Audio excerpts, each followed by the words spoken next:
Olá, hoje é quinta-feira, 3 de fevereiro de 2022.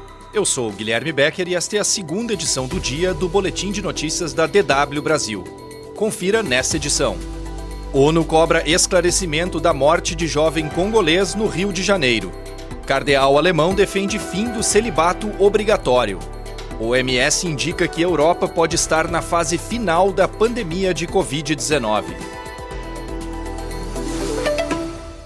Agências ligadas à Organização das Nações Unidas pediram a autoridades brasileiras que esclareçam a morte do refugiado congolês Moise Kabagambi, de 24 anos. O pedido foi feito pelo escritório do Alto Comissariado das Nações Unidas para Refugiados e pela Organização Internacional para Migrações. As duas agências da ONU, em conjunto com a organização não governamental Paris Caritas, do Rio de Janeiro, pediram que o crime seja esclarecido e acrescentaram que acompanham o caso. Segundo familiares da vítima, o crime ocorreu na noite de 24 de janeiro. Kabagambi foi ao quiosque Tropicália, na Barra da Tijuca, zona oeste do Rio de Janeiro, cobrar o pagamento do trabalho dele no local. Ao cobrar a dívida, ele acabou sendo espancado até a morte e o corpo foi encontrado amarrado. A Justiça do Rio decretou a prisão temporária de 3 suspeitos. Eles foram detidos e deverão responder por homicídio duplamente qualificado, que caracteriza impossibilidade de defesa e uso de meio cruel. Kabagambi vivia no Brasil desde 2011 na condição de refugiado, devido à guerra na República Democrática do Congo.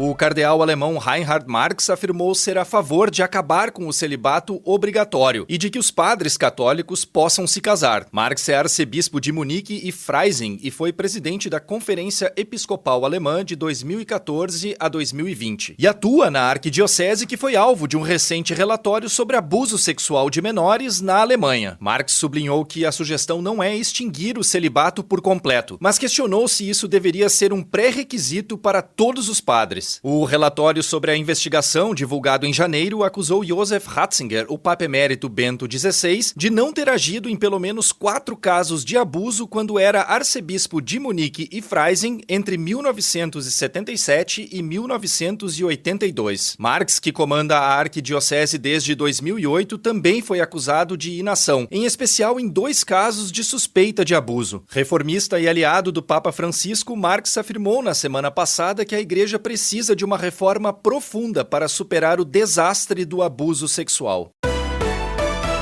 O governo dos Estados Unidos anunciou nesta quinta-feira que o líder da organização jihadista Estado Islâmico morreu durante um ataque noturno executado por forças americanas na província de Idlib, no noroeste da Síria. Abu al-Quraishi morreu ao detonar uma bomba que matou diversas outras pessoas, entre elas 6 crianças e 4 mulheres. Ele detonou a bomba quando percebeu que forças americanas se aproximavam. A morte do líder do Estado Islâmico ocorre em um momento em que a organização tenta ressurgir. O grupo jihadista tem realizado uma série de atentados na Síria, incluindo um ataque de 10 dias para tomar uma prisão no fim de dezembro.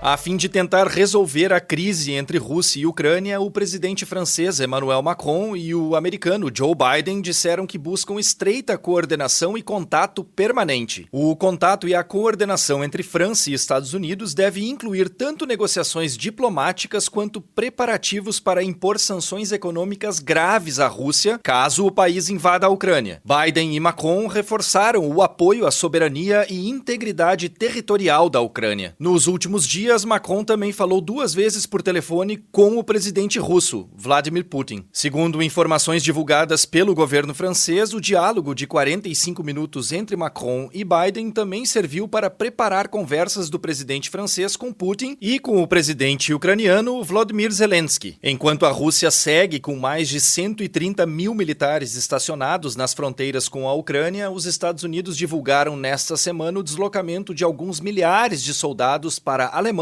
Polônia e Romênia. O governo da Rússia proibiu as operações da Deutsche Welle no país e retirou as credenciais de imprensa dos jornalistas que trabalham para a emissora. A decisão inclui o fechamento da sucursal de Moscou da Deutsche Welle e o fim de todas as transmissões, seja por satélite ou outros meios. O governo da Rússia ainda anunciou que planeja iniciar um procedimento para reconhecer a Deutsche Welle como uma empresa de mídia que opera como agente externo. A decisão foi anunciada pelo Ministério Russo do Exterior nesta quinta-feira, em retaliação ao bloqueio da emissora estatal russa RT na Alemanha. O governo russo também afirmou que estão previstas sanções contra representantes de estruturas estatais e públicas alemãs que estiveram envolvidos na restrição da transmissão da RT. O diretor-geral da Deutsche Welle, Peter Limburg, afirmou que as medidas adotadas pelas autoridades russas não são compreensíveis e são uma reação exagerada e absurda. A Associação dos Jornalistas Alemães também se manifestou, dizendo que não há justificativa alguma para essa drástica medida de censura.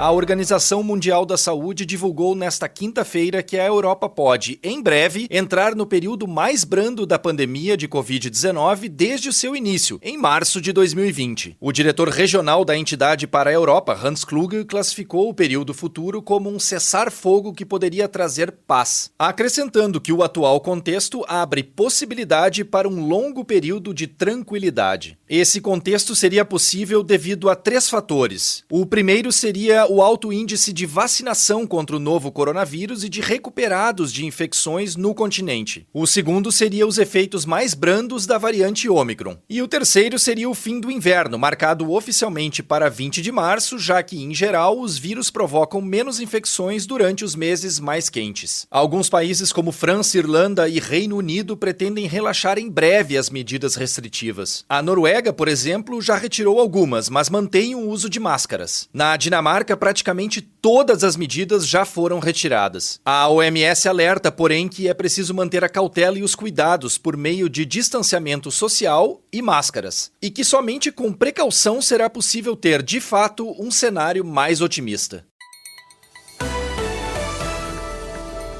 Mais notícias você encontra no nosso site. Acesse dw.com/Brasil.